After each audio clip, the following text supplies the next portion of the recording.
Good morning, students. In this class, we are going to learn the chapter Modern Periodic Table. In this class, in the Modern Periodic Table, we are going to learn the contribution of some scientists for the making of a periodic table and the limitations we are going to learn now. The first thing, in the board, we are having Modern Periodic Table picture. We are having this modern periodic table or the periodic table which on the board it is representing number of elements present here. You can see, students, that is number of elements are there in the periodic table. So before moving to the elements, first we must know that is what do you mean by elements. So then how the elements are made. So what is the main structure of a elements, first we have to know.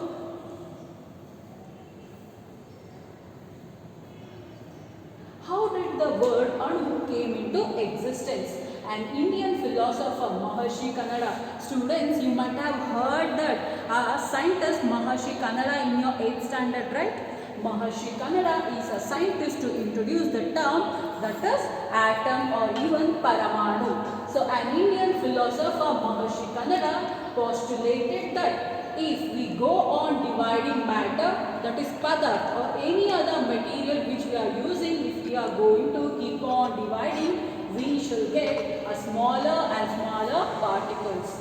Once what happened? Maharshi Kannada was walking with food in his hand. As he nibbled at the food in his hand, throwing away the small particles one by one until he was unable to break it down anymore and it left a small piece on his hand. That is, by the time whenever he started to nibble a small piece of land, small piece of food particle, what happens? At the end, thereby what happens? You can see a small piece of food particle which was left in his hand. It cannot be further divided. The particle which cannot be further divided, later what happens? He thought, why this particle cannot be further divided? Then by that time what happens? He started to realize that, which one? He realized that he could not divide the food into further parts, and realization of a matter which cannot be divided further came into existence. You can see here, that is what happens. Here he is showing that is the particles, what happens, which cannot be further divided, with the substances at the end of the stage which cannot be divided further. We are going to call that particle as which one? That is atom, or even we are going to call it as which one? That is Paramanu. So now the word Paramanu came into existence by whom? That is Maharshi Kannada. So all the particles which are present in the environment, they are mainly made up of which one? That is atom. So each and every particle, whether it can be a living cell or a non-living thing, any other particle which is present in the environment are mainly made up of which one? They are telling, that is atom. Here we have certain examples. Students, you can see that is a picture of which one? That is metal. One is a copper and another one that is gold. Any other particle you can take, not only these metals, or even a piece of chalk you can take, or any other wood piece or sand piece. Any other particle, whenever it is crushed, by that time whenever it is crushed, what happens? We are going to have a smallest particle. That smallest particle, what happens, which cannot be further divided. So each and every particle, whenever it is crushed, you are going to have a small indivisible particle or an invisible particle. That particle, what happens? We are going to call it as which one? That is atom. So each object which is present in the environment are made up of small particles that are invisible, are called as atom. Now we have to move on to the contribution of the scientist here. Student, you can see that is the picture here. What you can understand here? What you can observe here? Students, you can see that is a number of toothbrushes are here, or number of shampoos, or number of creams are kept separately, isn't it? Have you ever observed here that is all the food particles or any other particles are stacked separately. They are not put all together. If these particles, what happens, are kept together, means what is the problem we are going to face? If your mother tells in a shop that is go and bring a paste or any brush, she will be telling. By the time what happens, you will just go rush here and you will take that and you will just move. But if this brush is not kept here and it is mixed with all those things, means what happens, students? You will be getting confused and even you will be taking a long time to take out this brush, isn't it? At the similar way, even when you go for even a medical shop it may be, or even when you go for any other vegetable store, thereby what happens, if you want to take any particular medicine, means thereby what happens, you can see that is if you are going to have a prescription to the medicine, thereby he starts to give a certain medicine by going certain place and take out that box, and within no moment he will be giving a medicine for you. But you just imagine if the medicine is not kept in a particular box or particular place, means he will be taking a lot of time.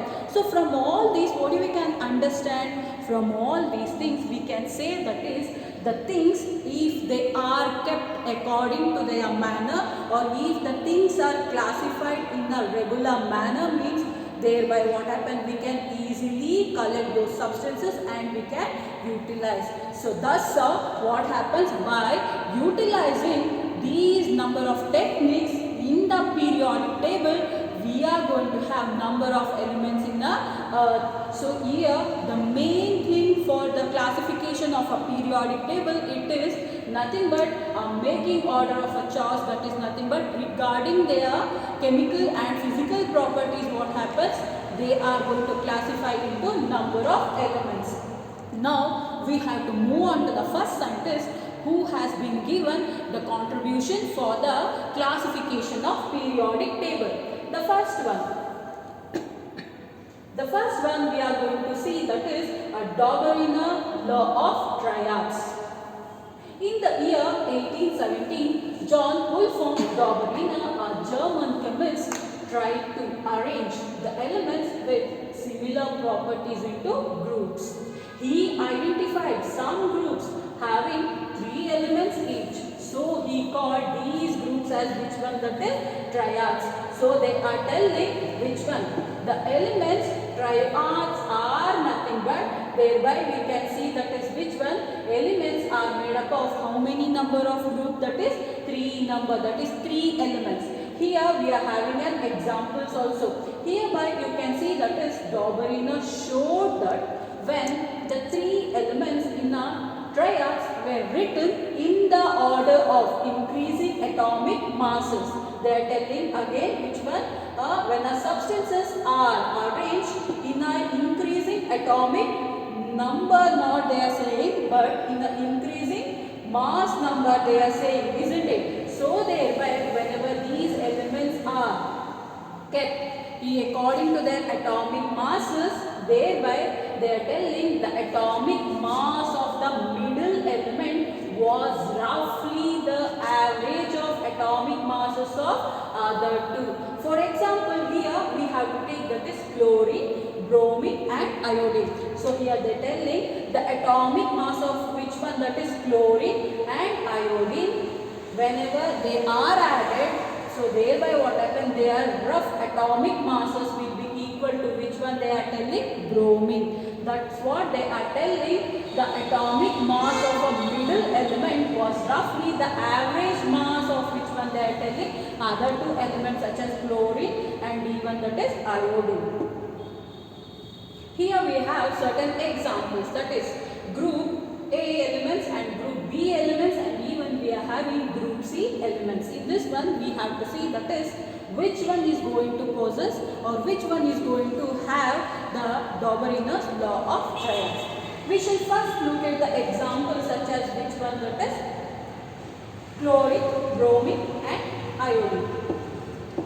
Students, a chlorine, the atomic mass is how many, that is 35.5, and iodine atomic mass is which one, that is 126.9. Whenever we are going to add these 35.5 and 126.9, we are going to have the value, that is after adding these things we have to divide it by the number 2. By the time whenever we are going to divide it by the number 2, we are going to have the value nearly, that is 81 point something, that is nearer 79.9 means it is understood 80. So 80 which is nearly similar or equal to which one, that is 81. So we can say that is roughly, they have said that is the atomic mass of the middle element is roughly the average of a first element. So this also poses which one, that is this Dommeriner law of triads. At the similar way, even the calcium and barium, whenever they are added, even the strontium also will be having